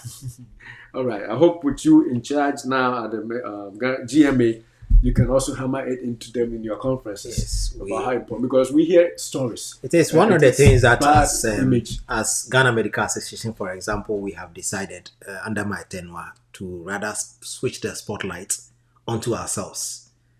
Look at ourselves and see what we are doing right and what we are not doing right. Indeed, this very month, on the 28th of this month, we are holding a public lecture in Hope. And it is actually to do with the relationship between the doctor and the patient. And that is the whole public lecture is going to about. And we have people who are on the other side, who are patients, who are coming to talk to us. And then we also talk to them, and we have experts who are involved in customer care who are also coming in. And this is a public lecture, it's opened. And so the public will be there, they'll ask their questions, they'll raise their concerns, and we need to respond to that. I hope And this spotlight is on us. Yeah. Hitherto, we may not would have maybe wanted to do something else like road traffic accident and take the spotlight far away from us. No. Under my tenure, my plan is that the spotlight should be on us. And so this is the beginning of it. We are doing doctor-patient relationship. In our annual general conference for this year, we are looking at the distribution of doctors within Ghana. Why people are not going to certain areas, why they are not accepting postings to deprived areas, how can we enhance universal health coverage within the country and all of that. And so the perspective of the association is changing, because we also think that we need to look within. We need to look at ourselves, we need to look at what we can do beyond what people can do for us and what happens around us. But within the health systems, what we are doing right, what we are not doing right. And I'm sure after this public lecture, for example, we will have to write a position paper, some to government, some to our members, for us to begin to look at training and our CPDs, how we can tailor the concerns according to the issues that were raised there, and then be able to come out to solutions. So it is going to be very interesting. I think I can't wait. Sounds I'll like a just good be one. there, and then I would Just be listen part to of it people. fully. Yeah, Yeah. listen to patients, educate you on Yeah, their precisely. expectations and stuff. Precisely. Because right now I'm talking on behalf of patients. Yes, you know. yes, A lot of yes. the So patients we are now very open. It's not we want to see how people are looking at us. What do they think of us? What do they think we should do better? What are we doing well that we should maintain? So all those things are things that hitherto we used to run away from them. But I think for some of us, we believe that we need to open up and then be more readable so that people can come in without fear or favor and be able to tell you exactly what they think of you. All right, all right, all right, all right. All right, this is where we're going to bring our discussion to a close, unless you have any closing remarks. I think it's been a fantastic conversation discussion. Yes. for me, and it's more of a conversation Right. than any Q&A. But so I've enjoyed it. So I would say I don't know whether it's because we are brothers and that's the reason why That we've made it too. easier for me. You've made it easier. Thank you very much. Thank you so much for the time. I know you're not supposed to be doing this, but I got you here to do this, and I am very grateful, and I believe our viewers are happy. And this video is going to go far. I hope a lot of the people who watch it will comment in the future. And if you have any questions that I did not ask for the GMA, Ghana Medical Association president, that's the head of the doctors in Ghana, if you have any questions specific for the doctors, what they are doing well, what they are not doing well, what issues you want tackled, whatever you want to talk to them about, you can send it in the comment section and he will get hold of it. And also, if you want to contribute to his work, I think you mentioned a project that you. Yes, that's an important project of providing phototherapy machines and incubators for newborns. Okay. It's a project that I'll be very happy if anybody who is interested in supporting the Ghana Medical Association to deliver incubators for premature babies, and of course phototherapy machines for children who suffer from neonatal jaundice. It will be fantastic. I know that jaundice is not a big deal for you within the United States or the developed countries, but it's a major problem for us in Ghana, and it's actually killing and maiming a lot of newborns in terms of their brain development and so forth. We need to have healthy children, not children whose brains are damaged by jaundice. And so it's important that we move into that direction. So that is one major project that I'll be very happy if anybody gets in touch that he or she wants to contribute. All right. We'll acknowledge it once we receive it. Definitely. So, as he said, if you want to contribute to his new project at the GMA, Ghana Medical Association, they are focusing on supplying phototherapy incubators for newborns and for newborns, right? Yes, and therapy and incubators. And once we don't need the money, we would be happy to have somebody buy some and send it to us, and then we would distribute them to the areas that are in need of them. I don't want to see money. I want to see the machines. But of course, if they can and they want to send the money to that's us. Right. Even if they want to send the money, what we do is I will try and get them in touch with the supplier, so that they would deal directly with the supplier, and then once they are done, the supplier supplies the items to us. I think that one of the issues usually people have is the issues of trust, especially when it comes to money. And I am not even comfortable receiving money. Not because I don't trust myself, but I think that for the sake of the person who is even sending it, better if you are interested, we get in touch with a supplier who you can deal with, and then once you buy them, you can send them to us, and then we are very happy to receive them. Do you have a number you can put on our comment section so that let me see if I can put in somewhere you can type in it out. If I put my phone number right now, I'm in trouble. So I think Ghana Medical Association is very much accessible. Okay. And so once you go online and you search for Ghana Medical Association, you should be able to get in touch with us in it Okay. anywhere you are. Okay. And Oh, I'll put my number here too, that is fine. and then I So will communicate with once you you. do that, yes, I'll be very happy since you are comfortable and No, you are not. this is not my personal number. If you call and I don't pick up, just leave a message or send a text message, and then I will make sure that it It gets is the to only way we can give back to Ghana. So I think that definitely, is important that we definitely. support this project. All right, all right, all right, all right, all right. Okay, so viewers, this is where we bring the conversation to an end. Of course, the conversation still goes on live, recorded, and if you watch this anytime later, you can always send your comments and questions. And if you want to get in touch again, I just sent a comment with my number there. If you call me or WhatsApp, that's not the WhatsApp number. If you call or contact or text that number, I will definitely link you up with the president of the GMA. They are looking for assistance in any way that you can. And if you're a doctor and you also need direction, you want to go back and settle down with the practice, he's going to be able to hook you up with people that can guide you. He probably can himself do it if he's not busy. All right. So, with that being said, this is where we draw the curtain. Thank you for your time. It's been a long conversation. We have a conversation, and I'm sure you have enjoyed it. Thanks for watching. We'll come back to you again. And beloved, we wish above all things that you prosper and be in health, even as your soul prospers. Thanks for watching.